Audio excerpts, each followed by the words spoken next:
Good afternoon, families. My name is Heather Deer, and I serve as the Assistant Director of Parent and Family Programs here at William and Mary.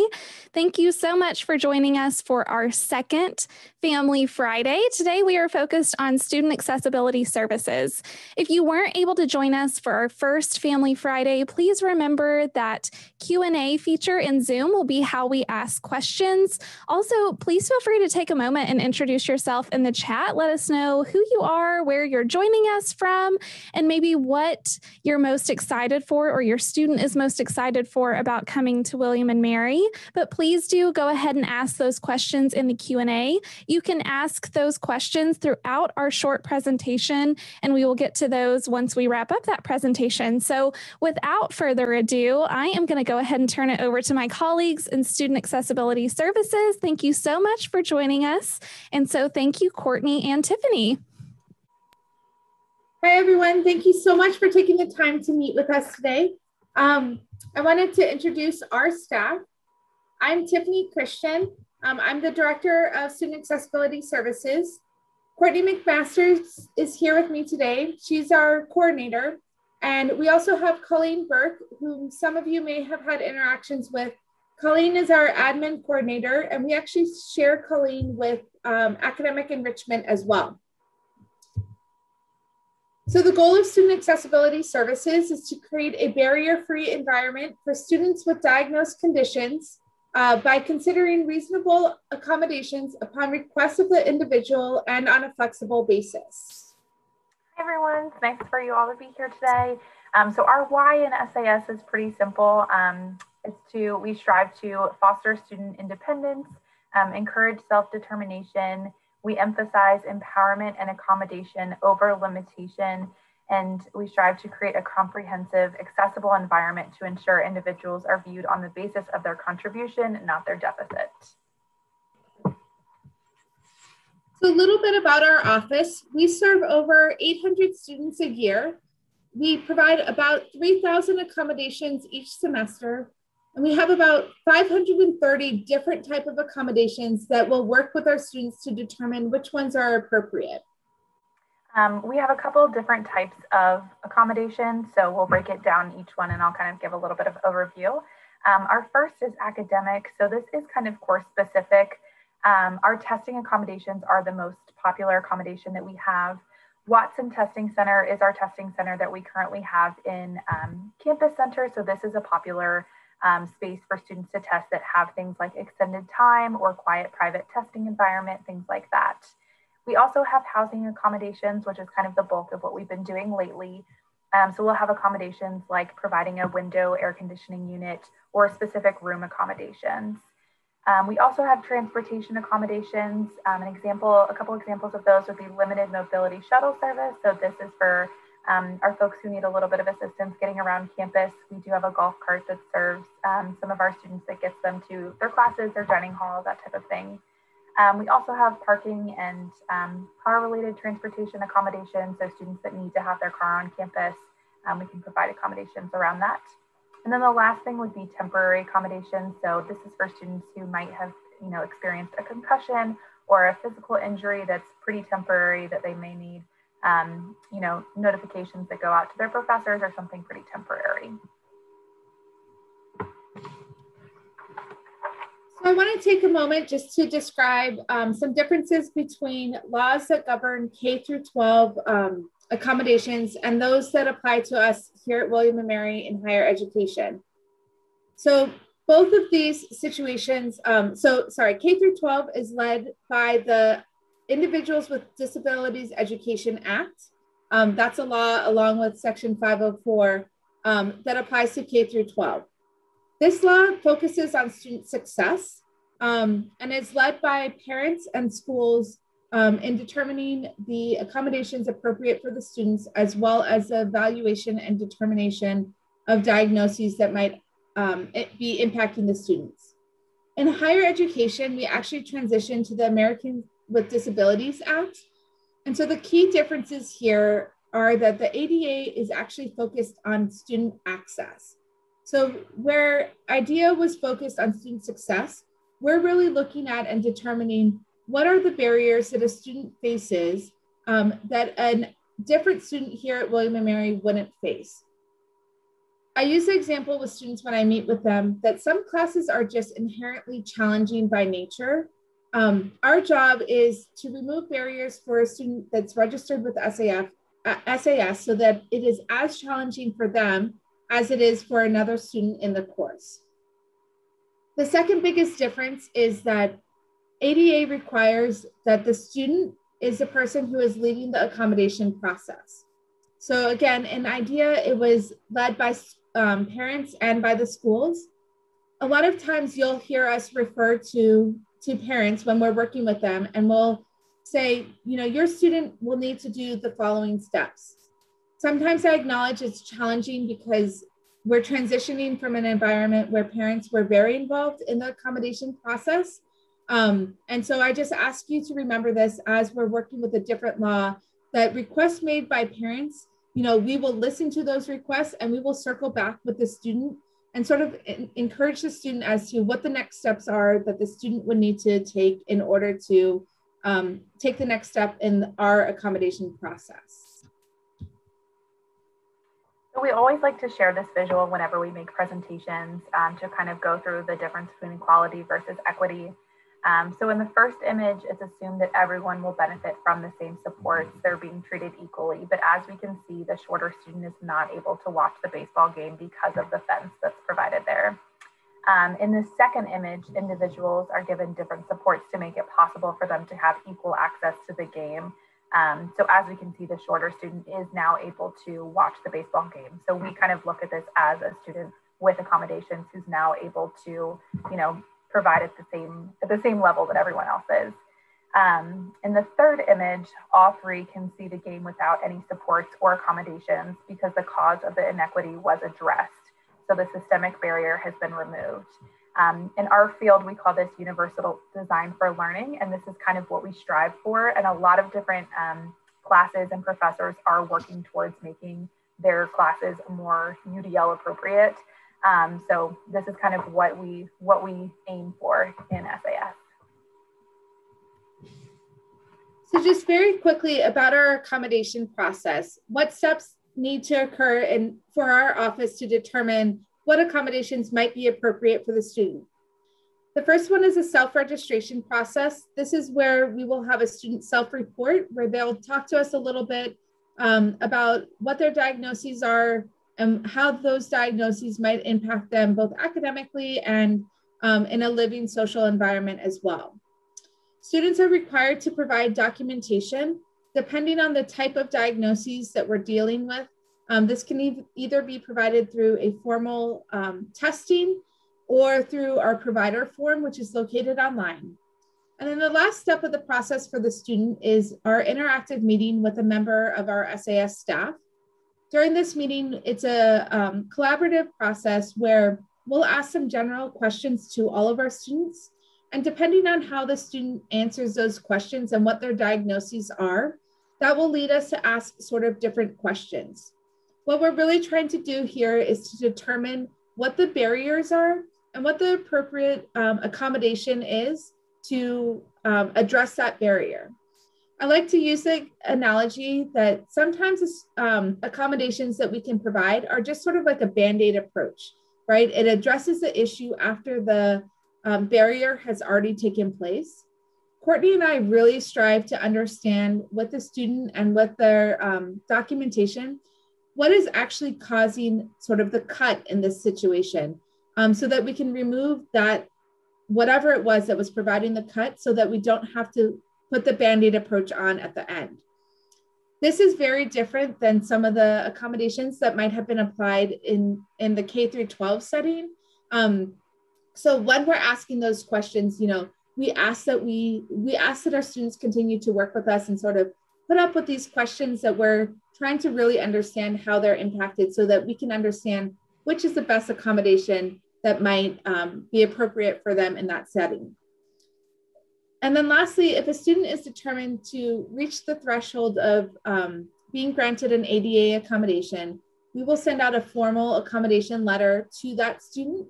And we also copy the appropriate parties on campus as well. So for example, if it's a housing accommodation, we would notify Residence Life so that there's no further action needed from the student to notify residents life of that accommodation. And then in the fall, if a student has academic accommodations, once they renew their accommodations for the fall and they have their fall courses, those letters would automatically be sent out to their professors as well. So we really try to create a streamlined approach for students in the actual implementation then of their approved accommodations. And I know some of your students may have reached out in late April and early May when they kind of decided they're coming to William & Mary. We were really focused on getting our current students through finals and everything, but we are now kind of summer is really focused on our incoming students. So the sooner that we can meet with your students, the better. It's really helpful for us to start having these conversations now to really think about what is going to be most helpful for them when they come to college. So there's two different ways that they can book an appointment.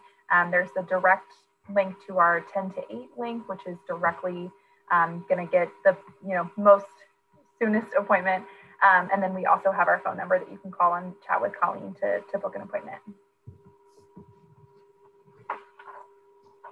So next, we wanted to just briefly cover some parental involvement as your students are transitioning from your homes here to campus with us at William & Mary this fall. We really would encourage you to set up a communication plan with your student. What is your check-ins going to be? Making sure that they're able to get the support services that they need. We ask that you continue to promote self-advocacy. We are a great office for students to reach out to, even if it's not something that Courtney, Colleen, or I can help your student with.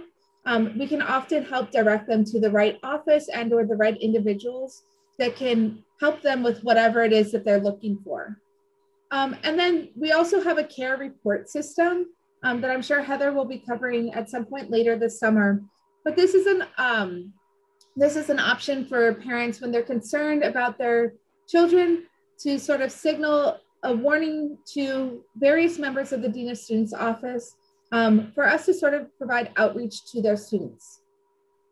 And then lastly, while Courtney and I are always welcome to talk with parents, what we are going to be able to share will be very generic in nature. We won't be able to go into student specifics unless the student has a release of information provided for their parents. This is done through the passphrase system, and it does require student authorization to set it up.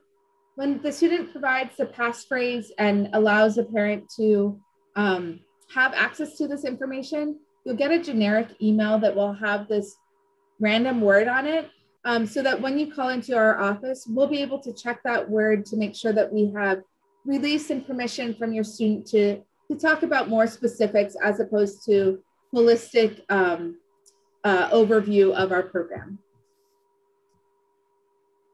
So as a parent or family member, you play a pretty important role to encourage and promote your student to become a self-advocate. That's really what we focus on here in SAS is self-advocacy.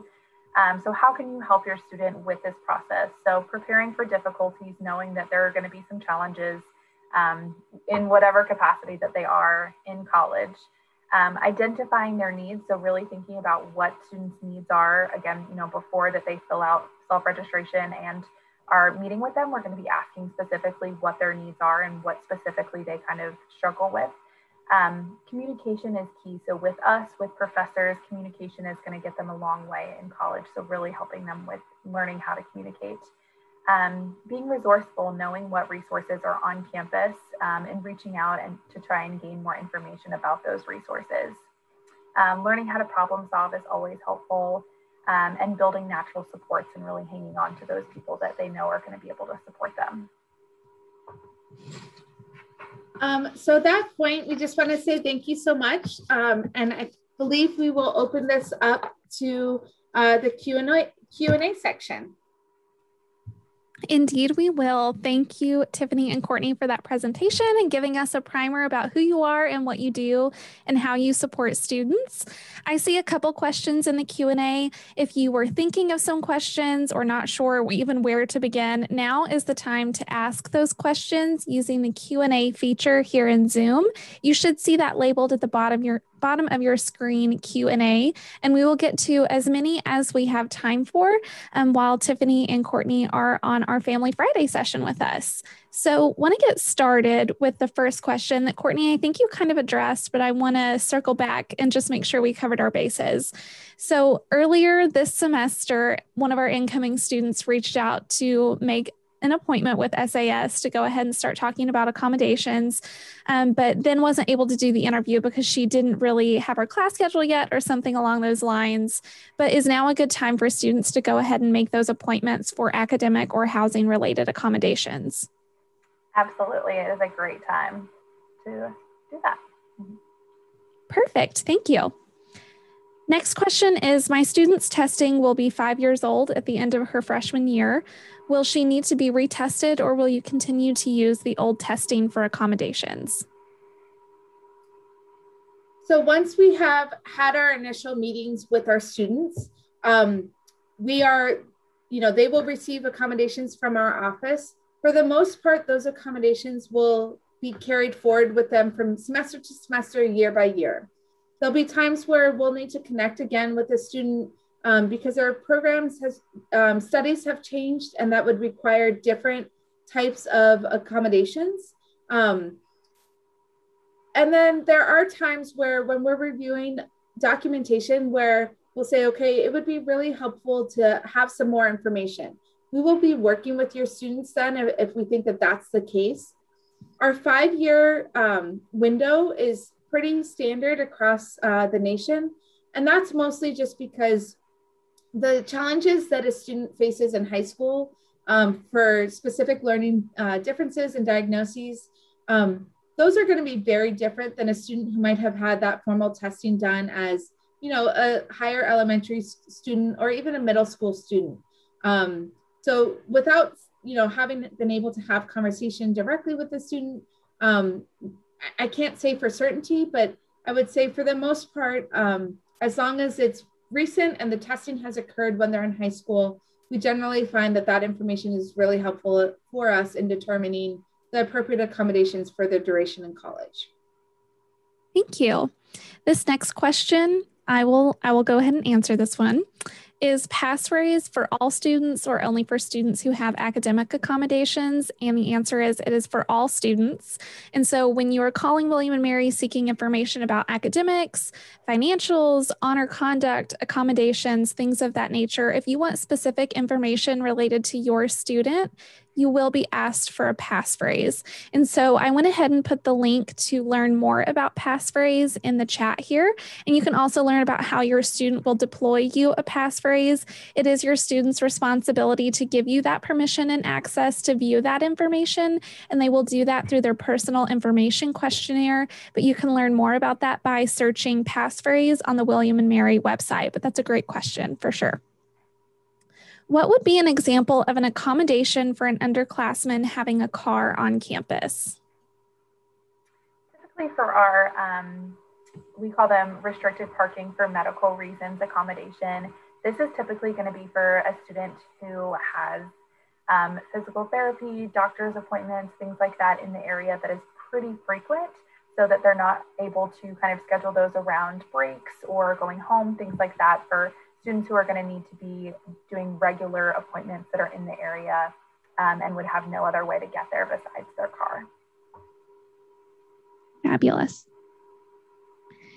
Could maybe one of you explain the process for continuing on ADHD medication? On the website, it looks as though we need to go through a healthcare provider in the Williamsburg area rather than our local physician. Is this the case? So I believe you can actually use either your local physician or someone in the Williamsburg area. This is not something that our office does, but I do know a few of our students use the Student Health Center as well for their medications. Yeah, the Student Health Center has a full pharmacy. So if you're interested in maybe having that be really convenient for your student, you can contact the Student Health Center to ask some questions about getting that prescription over to that pharmacy. Thank you. Okay, will there be a bridge program orientation this year? And maybe if you can explain a little bit about what that is. Yeah. So Courtney and I actually were just working on finalizing the dates this summer. This is going to be a bridge program that will be open to all registered incoming SAS students. Because students are registering with our office throughout the entire summer, it's going to be in mid-August. Dates hopefully to be announced by the end of the second week in June. It will be virtual in format, so it's not going to be something that needs to, students would need to come to campus for. And what we're really looking to do this year is revamp it. So we'll have a series of workshops along with some resource-based information, really pulling on information specific to our student population and a bunch of different campus resources. So it's not just your students listening to Courtney and myself talk all day, but really pairing them up with other staff members and campus partners as well. Wonderful. So the next question, and I think I know the answer to this, but I'm going to have y'all double check me.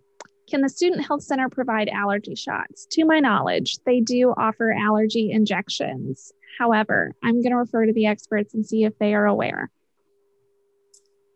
I don't know the answer to that. It's a great question, though.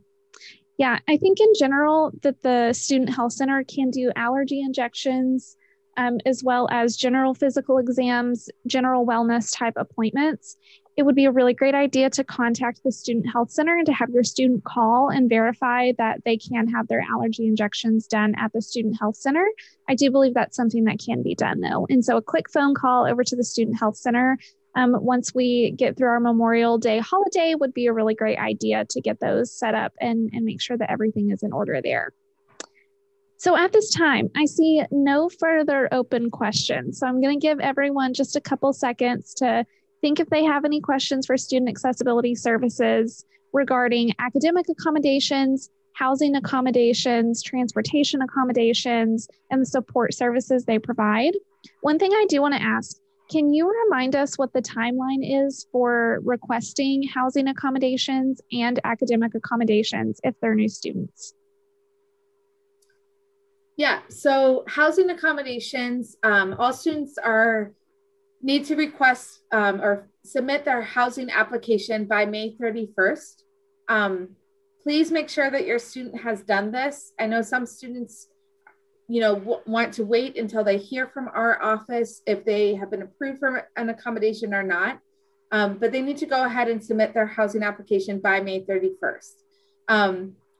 If your student is going to be seeking a housing accommodation and they have yet to meet with us, my recommendation is to get on either Courtney or myself, our schedules as early as you can next week or the following week. I believe Courtney and I still did have some availability on our schedules for next week.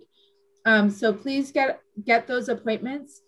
This really assists residents' life in placing the students in the appropriate dorms and rooms that match their required ADA accommodations, as opposed to placing them and then trying to do, a workaround from after the fact, right? So that's the Band-Aid analogy. If we're able to get this information before students have been placed for residence life, we're able to put them in the correct living environment to begin with. So there is flexibility with that. For students who are looking for academic accommodations, we are meeting with students now to start to determine what those academic accommodations would be like for the fall. In our meetings, Courtney and I are talking with them about, what are their plans, what are their interests for their studies in the fall, acknowledging that our students have yet to register for any courses yet. Once they have registered for courses, it's going to be the student's responsibility. And, our office will be providing the communication and follow up with them. But it'll be the student's responsibility to formally renew their accommodations. And this is how their accommodations that were approved will then be sent and communicated to their faculty of their classes that they register. Moving forward, after sort of this initial intake of our students, they would simply just have to renew their accommodations every semester. And we encourage our students to do that right before the semester begins or during the add drop period if they're looking to change their course schedules during that period. I do want to point out that if we have one meeting to determine academic accommodations, and then they start classes and something changes and they want to add their accommodations or change it or anything like that, we are always happy to meet with students again. It doesn't need to be a one-time thing. We're always happy to go back and potentially, if we need to change accommodations or anything like that. Sometimes students aren't aware of what will be a barrier until they get to college, and we understand and acknowledge that some things may be different than in high school. So we're always happy to go back and have second, third, fourth, conversations with students. I have a question here. So I have dropped off our accommodations forms with our son's doctor, but the doctor has not completed them as of yet. That means the allergy form will be late. Any suggestions? I would just say get it in as soon as you can. We acknowledge that, sometimes we're at the mercy of doctors' offices, which are also equally as busy now. But our office will continue to process these requests as they come in. And, Residence Life will do their best to match those accommodations as they come in. Fabulous.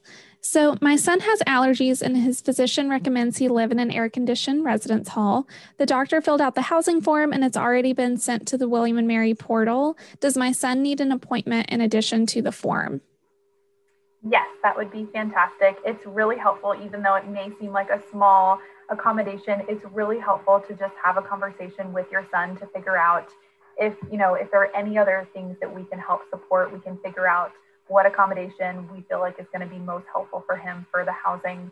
And it's just helpful to kind of face-to-face see if there's any other questions that he may have, just so he knows who our office is. If anything down his 4 years comes up, he can come to our office. So it's just really helpful for us to kind of have that one-on-one communication with our students. So we would ask for them to make an appointment. And just to clarify, is there a separate registration process for accommodations like air conditioning in addition to the housing application? So yes, housing applications for Residence Life will take place in the housing portal. The accommodation process will take place in our software. It's called Accommodate. And it's separate because the housing portal actually isn't HIPAA compliant. So there's no medical information that is submitted through the housing portal. Our process is HIPAA compliant. And so medical records are protected through the Accommodate portal. So students will submit their self-report requesting whatever accommodation it is that they want. They have the ability to upload their documentation directly on that request, or they can fax and send in to our office and we can add it to their student profile in Accommodate. Thank you for clarifying. One last question. I see no other open questions, so I'm going to ask the last question. How should students prepare for this appointment with you all? What would be a good way to prepare for sitting down and meeting with Student Accessibility Services? I would say you can think it's overwhelming to really talk about the intricacies of your diagnosed condition or disability. Especially for academics, it's really helpful to think about specifically in high school, what was helpful, what was challenging, what are your strengths, what are areas that you need additional support in. So we'll be asking specific questions about the different types of classes, about testing, about meeting deadlines for assignments, about note-taking. So just especially for academics, really go through in your head and kind of think about the different things that go along with academics and where you feel like you might have some challenges and might need some additional support. Housing, I think it's helpful to think about everything that comes with housing. So think about sharing a room with someone, thinking about where on campus, thinking about specifically your room, thinking about showering, thinking about the bathroom, all the different things that come along with housing. So I would say just kind of thinking through and maybe jotting down some notes before that appointment with us, I think is really helpful. Okay. And I would just chime in for those students who might not know what accommodations they should be asking, Courtney and I are totally good to sort of lead that conversation. So I think just being open about, hey, I don't even know what to begin with. We're happy to lead the conversation, acknowledging that this is the first time that students are oftentimes advocating for themselves in this process. Our goal is so that when they graduate from William & Mary, that they are comfortable and confident in, you know, what they're asking for, and they know what they need, and they know what's been helpful for them in the past. But knowing that this is their first step in that process, we're ready to sort of assist them and aid them in that process as well. Fantastic. Well, Tiffany and Courtney, thank you so much for joining us this afternoon for our Family Friday session. I know that I appreciate it, and I'm sure that families do as well, getting a sneak peek of my golden retriever back there through my virtual background, which is lovely. This session has been recorded, and it will be uploaded to our YouTube channel and posted on our website so that you can reference it throughout the summer if you need to. And if you have any further questions not related to student accessibility services or related to student accessibility services that you would like to ask related to your student's transition to William & Mary, you can always send us an email at families@wm.edu or call our family hotline at 757-221-2508, and we are happy to answer your questions.